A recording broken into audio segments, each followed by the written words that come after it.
In all the whole town, the most wonderful spot is behind Sneelock's store in the big vacant lot. It's just the right spot for my wonderful plans, said young Morris McGurk, if I clean up the cans. Now a fellow like me, said young Morris McGurk, could get rid of this junk with a half-hour's work. I could yank up those weeds and chop down the dead tree and haul off those old cars, there's just 2 or 3. And then the whole place would be ready, you see. All ready to put up the tents for my circus. I think I will call it the Circus McGurkus. The Circus McGurkus, the world's greatest show, on the face of the earth or wherever you go. The Circus McGurkus, the cream of the cream. The Circus McGurkus, the circus supreme.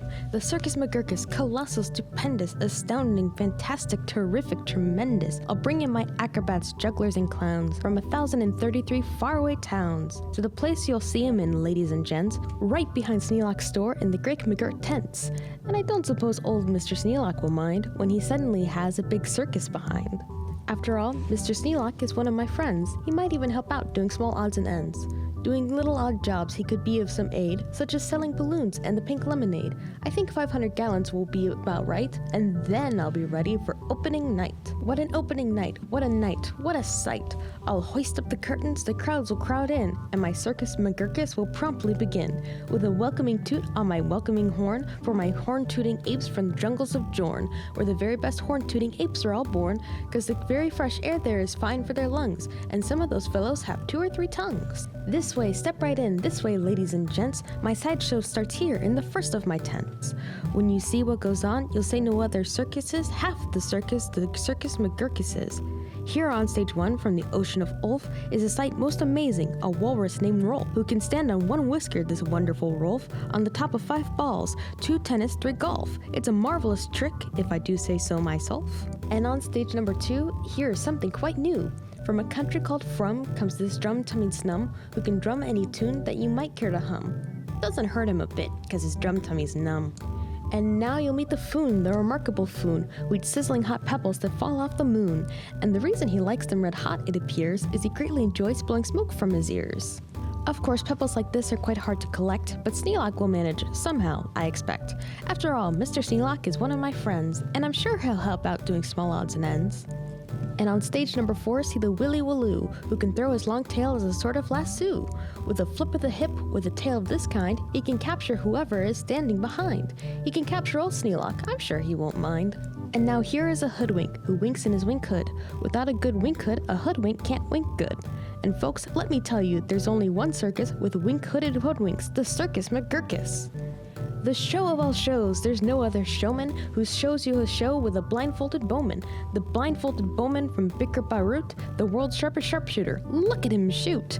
Through the holes in 4 donuts, 2 hairs on a worm, and the knees of 3 birds without making them squirm. And then on through a crabapple up on the head of Sneelock, who likes to help out, as I've said.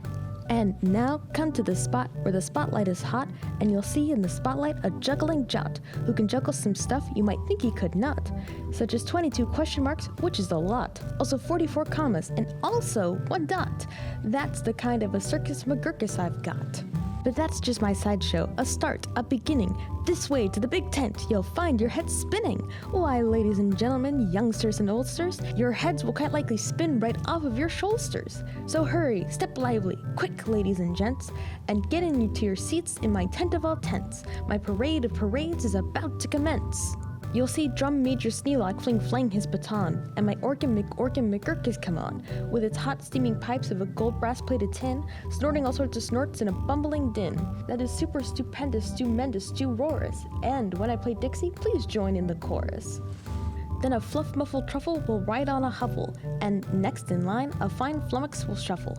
The flummox will carry a lurch in its pail, and a fipple will carry the flummox's tail. While on top of the flummox, 3 harp-twanging snarp will twang mighty twangs on their 3-snarper harp, while a bolster blows bloops on a 3-nozzle blueser, a nolster blows floops on a 1-nozzle newser, and then comes a lion who's partly a trout, then more stuff for 45 minutes about. And then, behind them, while everyone stares, come my to and fro marchers who march in 5 layers. The froes march on 2s, and the 2s march on froes. Don't know how they do it, but that's how it goes. And now comes an act of enormous enormance. No former performers perform this performance. The stunt is too grippingly, sleepingly frightening. Down from the top of my tent like greased lightning, through pots full of lots of big sticklebush trees, slides a man, what a man, on his roller skate skis.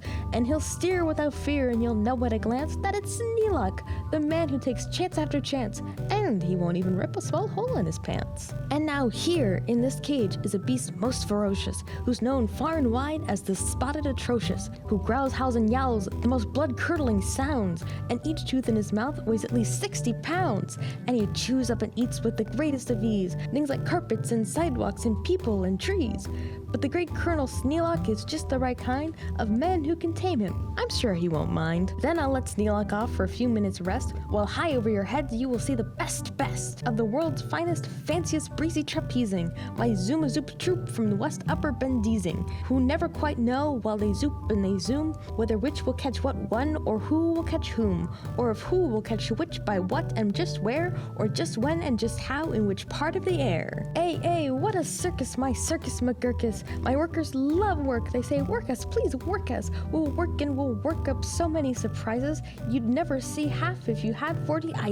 And now, again Sneelock, brave Sneelock is back, risking life on my patented life-risking track. Well, the speedsters I call my colliding collusions, race round in swift cars I call abrasive contusions. And Sneelock just lies there, not one bit excited. I know he won't mind, he'll be simply delighted. And here, in a contest of brute strength and muscle, Kid Sneelock, my champ of all champs, will now tussle and wrestle a beast called the Grizzly Ghastly, and slap him around, then he'll slam him down fastly, and pin both his shoulders tight flat to the mat. Kid Sneelock will love it, I'm sure about that. And while that goes on there, look at this, over here. Have you heard of my herd of through-horn jumping deer? Every deer jumps through horns of another pell-mell, while his horns are jumped through at the same time as well, by a deer whose horns also are being jumped through, by another who's having his horns jumped through too, which I'm sure Trainer Sneelock can train them to do. Then the whole tent will ring with hoorays and wild shouts when I wheel in my wheels and they turn on their spouts. First my wheel number 1, with an aim that aims true, spouts a spout that spouts Sneelock to wheel number 2,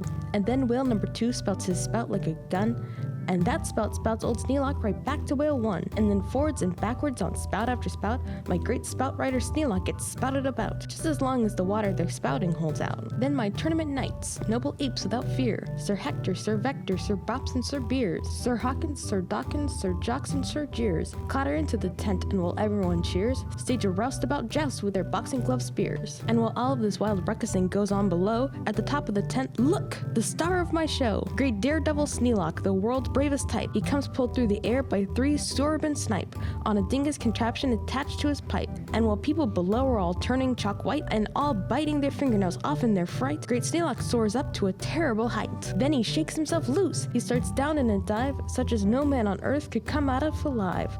But he smiles as he falls, and no fear does he feel. His nerves are like iron, his muscles like steel. And he plunges down, with his hair still combed neat, 4,692 feet. Then he'll land in a fishbowl. He'll manage just fine. Don't ask how he'll manage. That's his job, not mine. Why, he'll be a hero. Of course he won't mind when he finds out he has a big circus behind.